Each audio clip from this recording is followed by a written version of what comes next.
لیکن وہ ہمیں اس سے کہیں زیادہ فضل بخشتا ہے۔ کلام مقدس ہی فرماتا ہے، اللہ مغروروں کا مقابلہ کرتا لیکن فروتنوں پر مہربانی کرتا ہے۔ غرض اللہ کے تابع ہو جائیں، ابلیس کا مقابلہ کریں تو وہ بھاگ جائے گا۔ اللہ کے قریب آ جائیں تو وہ آپ کے قریب آئے گا۔ گناہ گار اپنے ہاتھوں کو پاک صاف کریں، اپنے دلوں کو مخصوص و مقدس کریں، افسوس کریں، ماتم کریں، خوب روئیں، آپ کی ہنسی ماتم میں بدل جائے اور آپ کی خوشی مایوسی میں۔ اپنے آپ کو خداوند کے سامنے نیچا کریں تو وہ آپ کو سرفراز کرے گا۔ بھائیو، ایک دوسرے پر تہمت مت لگانا۔ جو اپنے بھائی پر تہمت لگاتا یا اسے مجرم ٹھہراتا ہے، وہ شریعت پر تہمت لگاتا ہے اور شریعت کو مجرم ٹھہراتا ہے۔ اور جب آپ شریعت پر تہمت لگاتے ہیں تو آپ اس کے پیروکار نہیں رہتے بلکہ اس کے منصف بن گئے ہیں۔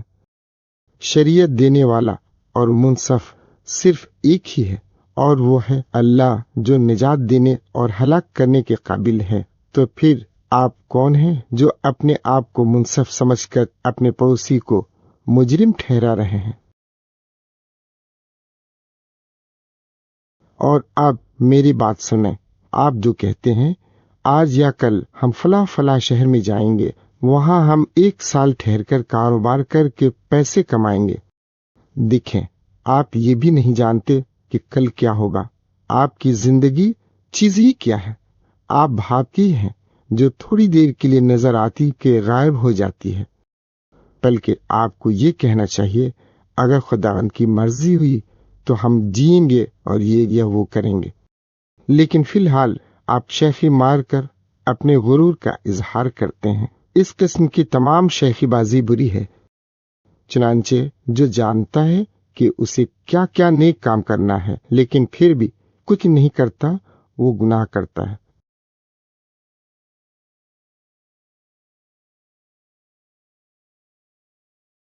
اولت مندو، اب میری بات سنیں، خوب روئیں اور گریہ وزاری کریں، کیونکہ آپ پر مصیبت آنے والی ہے۔ آپ کی دولت سڑ گئی ہے اور کیڑے آپ کے شاندار کپڑے کھا گئے۔ آپ کے سونے اور چاندی کو ظلم لگ گیا ہے، اور ان کی ظلم آلودہ حالت آپ کے خلاف گواہی دے گی اور آپ کے جسم کو آگ کی طرح کھا جائے گی، کیونکہ آپ نے ان آخری دنوں میں اپنے لیے خزانے جمع کر لیے ہیں۔ دیکھیں، جو مزدوری آپ نے فصل کی کٹائی کرنے والوں سے باز رکھی ہے، وہ آپ کے خلاف چلا رہی ہے، اور آپ کی فصل جمع کرنے والوں کی چیخیں آسمانی لشکروں کے رب کے کانوں تک پہنچ گئی ہیں۔ آپ نے دنیا میں عیاشی اور عیش و عشرت کی زندگی گزاری ہے۔ ذبح کے دن آپ نے اپنے آپ کو موٹا تازہ کر دیا ہے۔ آپ نے راست باز کو مجرم ٹھہرا کر قتل کیا ہے، اور اس نے آپ کا مقابلہ نہیں کیا۔ بھائیو، اب صبر سے خداوند کی آمد کے انتظار میں رہیں۔ کسان پر غور کریں جو اس انتظار میں رہتا ہے کہ زمین اپنی قیمتی فصل پیدا کرے۔